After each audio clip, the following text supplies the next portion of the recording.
Cuando algunos escritores describen la influencia de la red custodial en la historia, y cuando algunos lectores leen acerca de esto, ellos ven extrañas fuerzas subterráneas ocultas trabajando en conjunto.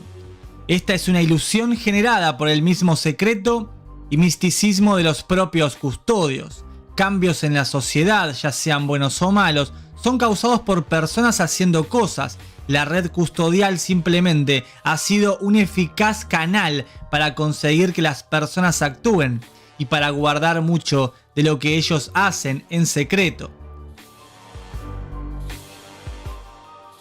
La influencia de la red custodial solo parece misteriosa y oculta porque muchas acciones no han sido registradas y son desconocidas a los de afuera de la misma. La red custodial corrompida que existe hoy, en caso de no tener esta eficacia en sus poderes ocultos, el mundo entonces podría rehacerse por consiguiente para lo mejor, por las mismas personas simplemente actuando y haciendo. No se necesita ninguna vara mágica, simplemente un poco de trabajo y esfuerzo. Una figura muy controversial en las intrigas de la Europa del siglo XVIII fue un sigiloso y colorido individuo, conocido como el Conde de Saint-Germain. La vida de Saint-Germain ha sido sujeto de muchos artículos y por lo menos un libro. Desde su muerte registrada en 1784 ha habido una tendencia, ya sea para deificarlo o descartarlo como insignificante charlatán.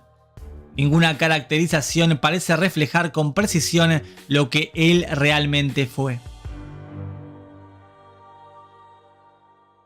Las actividades de Saint-Germain son importantes porque sus movimientos proporcionan un fascinante eslabón entre las guerras que estaban teniendo lugar en Europa, los niveles más profundos de los custodios y el grupo de príncipes alemanes, particularmente la Casa de Hesse.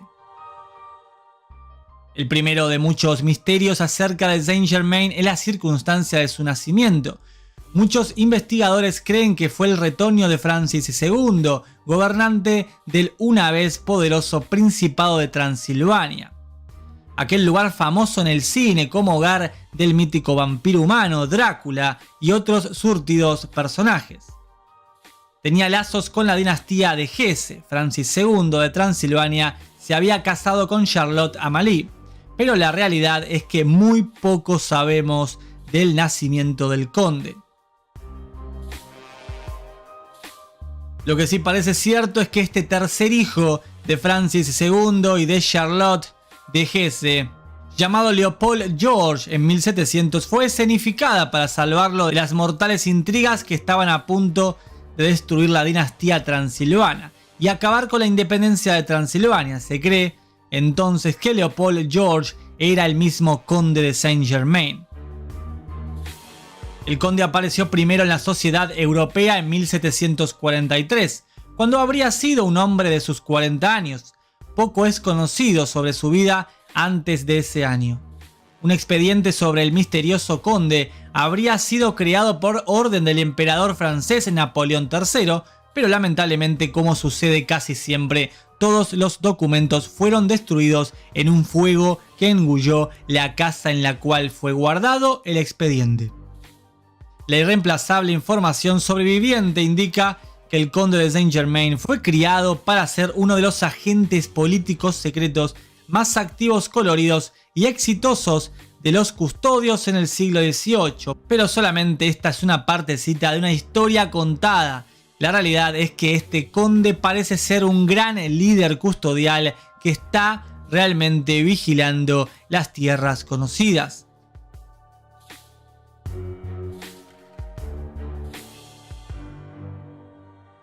De hecho, en esta historia encontramos una sucesión intrigante de eventos. Tenemos, por ejemplo, a un hombre que es arrestado como sospechoso de ser enemigo de Inglaterra durante un tiempo de guerra y que luego inmediatamente, como fue el conde de Saint-Germain, fue a quedarse con un importante ministro de la nación como es Austria, quien estaba aliado con Inglaterra. Durante esa estancia, este mismo hombre se hizo amigo del ministro de guerra de una nación como era Francia, que era enemiga de Austria.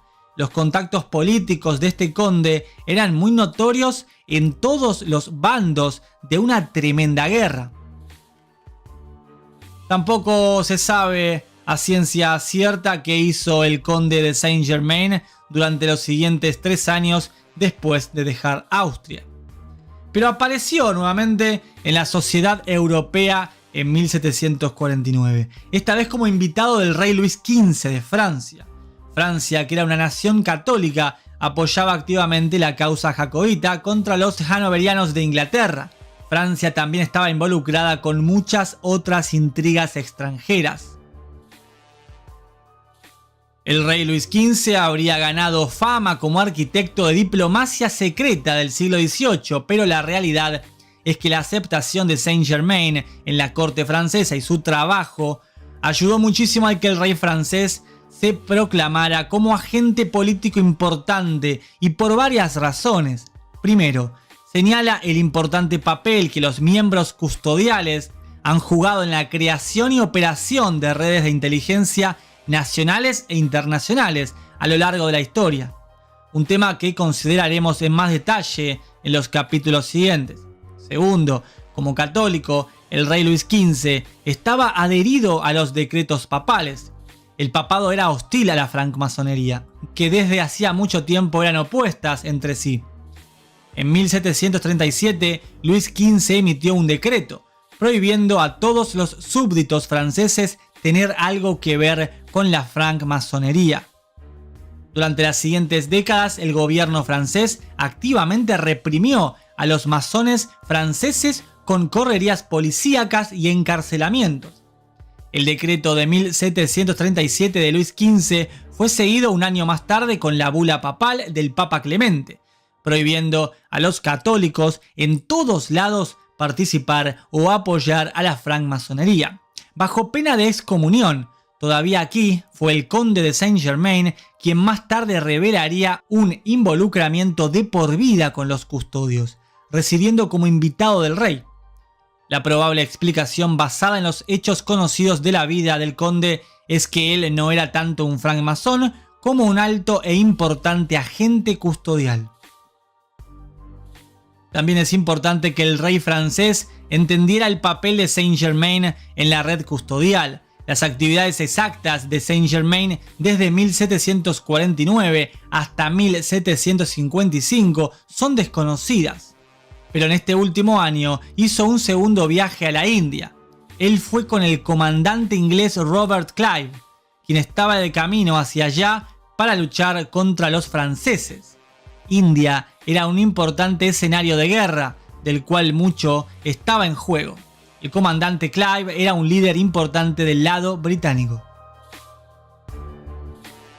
Este viaje resaltó una vez más los notorios contactos políticos que tenía el conde y su habilidad de viajar de un lado a otro entre los líderes importantes de campos de guerra. ¿Cuánto influenciaba en estas guerras realmente este conde? Un biógrafo ha sugerido que el conde puede haber estado actuando como agente secreto del rey Luis XV de Francia, al irse para India con Clive, puesto que cuando Saint-Germain regresó fue recompensado en 1758, con un apartamento en el Palacio Real francés en Chambord. También le dieron instalaciones de laboratorio para sus experimentos químicos y alquímicos, en lo que Luis XV a veces participaba.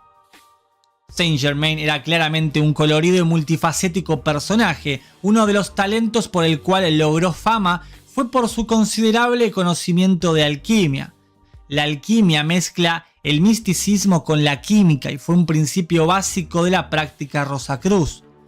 Sería bueno también profundizar en qué conexión guarda realmente la ciencia moderna con la vieja alquimia, que tiene, como decíamos, principio básico en la práctica Rosacruz. Pero en fin, volvamos. Saint-Germain se volvió un tema de chismorreo en la corte francesa porque afirmaba poseer el elixir alquímico de la vida. Se decía que el elixir era una fórmula secreta que hacía a las personas físicamente inmortales. Este era el mismo elixir que muchos rosacruces europeos exigían poseer. ¿Qué conexiones tenían los rosacruces con los custodios entonces? ¿Y cuántos Rosacruces entonces podrían estar viviendo hoy en día en la colonia custodial en Marte? Pero en fin, sin embargo, Saint-Germain puede haber tenido la lengua ligeramente en la mejilla al hacer esta afirmación. En 1760, Saint-Germain salió de Francia para Holanda. Este viaje fue hecho durante el apogeo de la Guerra de los 7 años. Holanda era un país neutro durante ese conflicto. Exactamente qué es lo que Saint-Germain estaba intentando lograr en Holanda es incluso hoy debatido. Después de declararse agente secreto del rey Luis XV, el conde intentó ganar una audiencia con el representante inglés allí en Holanda. Saint-Germain afirmó que estaba allí para negociar la paz entre Inglaterra y Francia. Sin embargo, el ministro de Relaciones Exteriores, el duque de Choiseul, y el embajador francés en Holanda, el conde D'Affry, no había sido notificado por su rey sobre la supuesta misión de Germain. El duque de Choiseul calificó a Saint-Germain por consiguiente como charlatán y ordenó su arresto.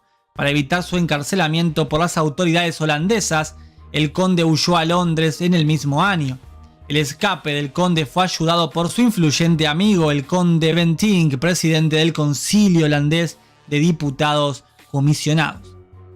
Como resultado de este desastre y la renuencia de Luis XV a reconocer públicamente al conde como su agente, Saint-Germain fue incapaz de regresar abiertamente a la sociedad real francesa hasta 1770, el año en que su enemigo, el duque de Choiseul, fue deshonrado y quitado del poder. Luego, años más tarde, Saint-Germain habría ayudado a poner a Rusia bajo el dominio del mismo pequeño grupo de familias reales alemanas, bajo el cual habían caído otros países europeos. El mismo modus operandi fue usado: el matrimonio de un noble alemán en la dinastía de la víctima, seguida por una revolución o golpe de estado. Aquí encontramos evidencias de involucramiento directo con los custodios en la persona de Saint-Germain. Lo que el conde hizo entre 1763 y 69, después de dejar Rusia, es un misterio nuevamente. Él es conocido por haber pasado aproximadamente un año en Berlín y fue invitado a corto plazo de Friedrich de Brunswick. Saint-Germain continuó sus viajes alrededor de Europa. Regresó a Francia en 1770 y 2 años más tarde el conde actuó de nuevo como agente de Luis XV, esta vez durante las negociaciones en Viena sobre la división de Polonia. Desafortunadamente para Saint-Germain, Luis XV murió el 10 de mayo de 1774 y su nieto de 19 años tomó el trono. El nuevo rey le devolvió el poder a Choiseul y le tomó aversión personal al conde, que fue obligado a dejar la sociedad francesa por última vez. El conde partió inmediatamente para Alemania, donde solo 11 días después de la muerte de Luis XV fue invitado de William IX, el príncipe de Hesse, el príncipe que había de heredar la vasta fortuna de Hesse-Kassel. Se supone que en 1784 Saint-Germain murió, según estos registros, pero el registro de la iglesia de Eckernförde contenía la entrada: muerto el 27 de febrero, enterrado el 2 de marzo de 1784, el llamado conde de Saint-Germain y Weldon. Más información no es conocida, privadamente depositado en esta iglesia. Fue después de su muerte registrada que surgió el verdadero estatus de este conde dentro de los custodios. No fue Saint-Germain retratado como uno de los más altos representantes de los custodios. También fue deificado como un ser físicamente inmortal que nunca envejeció ni murió. Varios de sus admiradores contemporáneos afirmaron que vieron al conde cuando debió haber sido imposible para ellos verlo debido a la edad de Saint-Germain. Por ejemplo, el barón Gleichen, escribiendo en sus memorias publicadas en 1868, declaró: «Yo he oído a Rameau y un viejo pariente del embajador francés en Venecia testificar haber conocido a Saint-Germain en 1710, cuando él tenía la apariencia de un hombre de 50 años de edad». Si Saint-Germain tenía 50 años en 1710, entonces él habría tenido 124 años cuando murió, según los registros. Están, sin embargo, aquellos que afirman que el conde no murió en ese año.